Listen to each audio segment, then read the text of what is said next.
Maka betapa menyenangkan kalau kita ini di alam barzah kok masih terus mendapatkan kiriman, masih dijenguk oleh saudara-saudara kita dalam bentuk doa, masih mendapatkan istighfar dari anak-anak kita. Ya, perlu nampaknya kita ini punya sesuatu amalan yang walaupun kita sudah mati, walaupun kita berada dalam kubur, tapi rekening pahala kita terus bertambah. Jemaah yang dirahmati Allah, kalau ada satu kalimat yang mewakili tentang hakikat kehidupan seorang mukmin, maka sejatinya kehidupan seorang mukmin adalah mengumpulkan bekal yang sebanyak-banyaknya untuk menghadapi perjalanan panjang memasuki fase kehidupan berikutnya. Kalau kehidupan kita terbagi menjadi 5, ada masa lalu yang kita tak mampu merubahnya, ada masa sekarang yang kita sedang menjalaninya, ada hari esok yang kita sedang merencanakannya, kemudian fase alam barzah yang kita akan memasukinya, dan fase alam akhirat yang itu menjadi kehidupan yang sebenar-benarnya. Maka hari ini kita sedang berada di fase yang kedua. Masih ada 3 fase lagi yang harus kita lewati, dan kita akan berada pada fase yang rentang waktunya tak terbilang. Al-Quran menyebut dengan kalimat khalidina fiha abadah. Kalau fase yang sekarang kita jalani ini hanya 60-70 tahun, maka fase kehidupan yang keempat dan kelima ini bilangannya jutaan, miliaran tahun tanpa batas. Bapak Ibu sekalian, untuk kehidupan yang 60-70 ini, para pemimpin keluarga banting tulang, kerja keras, mati-matian, lembur siang malam demi mencukupi kehidupan mereka. Mereka pengen punya rumah, pengen punya kendaraan, dan mungkin di usia 40-50 mayoritas baru kemudian terwujud. Lalu bagaimana bekal yang dibutuhkan untuk melewati perjalanan yang jutaan kali lipat, ya, dari apa yang sudah dijalani di dunia. Karena orang-orang manusia pada saat di padang mahsyar nanti, mereka ketika merasakan kehidupan di sana lalu mengatakan bahwa hidupnya yang 60 tahun 70 tahun itu illa sa'atan min nahar. Rasanya kok cuma 1 jam saja.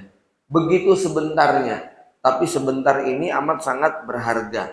Nah, Bapak Ibu sekalian, ada ilustrasi yang menarik untuk kita renungkan, yakni dalam dunia bisnis, dalam dunia wirausaha, ada kalimat begini: kalau tidur Anda tidak bisa menghasilkan uang, maka Anda akan bekerja sampai tua.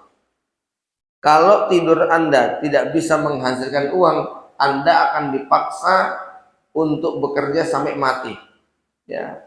Tapi kalau tidur kita ini bisa menambah uang, nambah rezeki, ya, maka nggak harus nunggu sampai tua. Mungkin 30 tahun, 40 tahun kita sudah santai-santai.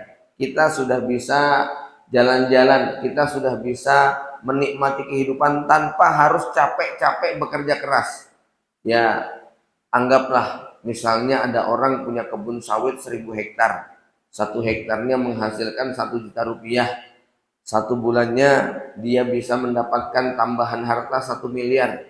Berarti 1 harinya 33 juta, 1 jamnya 1,5 juta.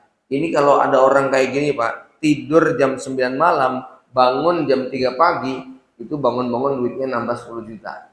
Kira-kira begitu hitungannya. Tapi bukan ini yang mau saya hitung.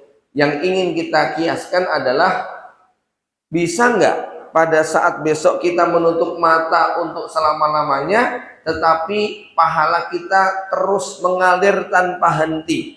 Bisa nggak ketika kita sudah tak bisa lagi sholat, karena jasad kita sudah terpisah dari raga, jasad kita sudah terkubur di alam kubur, ya, sudah dikubur di bawah tanah, kemudian kita tetap mendapatkan pahala sholat, pahala puasa, pahala zikir doa, pahala tilawah, pahala-pahala yang lainnya.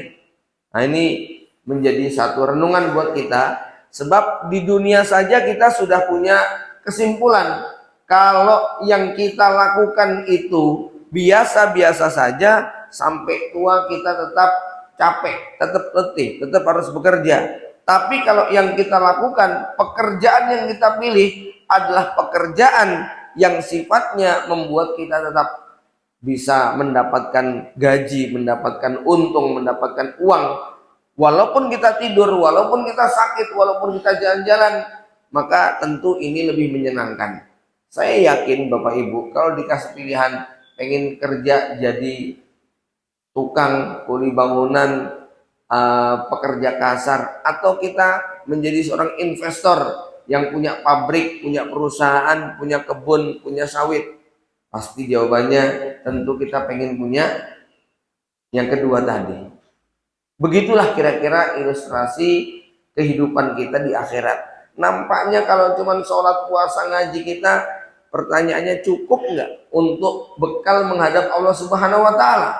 Ya, perlu nampaknya kita ini punya sesuatu amalan yang walaupun kita sudah mati, walaupun kita berada dalam kubur, tapi rekening pahala kita terus bertambah. Karena bekal inilah yang paling kita butuhkan saat berjumpa dengan Allah Subhanahu Wa Taala.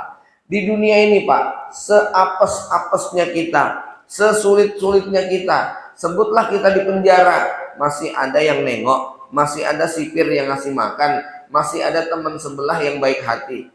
Seberat-beratnya kita di ruang ICU, masih ada yang merawat, menjaga, menjenguk, mendoakan. Tetapi begitu kita di alam barzah, maka satu-satunya harapan, satu-satunya yang menjadi andalan kita adalah apa yang kita punya, apa yang sudah kita persiapkan. Maka betapa menyenangkan kalau kita ini di alam barzah kok masih terus mendapatkan kiriman, masih dijenguk oleh saudara-saudara kita dalam bentuk doa, masih mendapatkan istighfar dari anak-anak kita, masih mendapatkan jariah yang mengalir dari sedekah dan ilmu kita.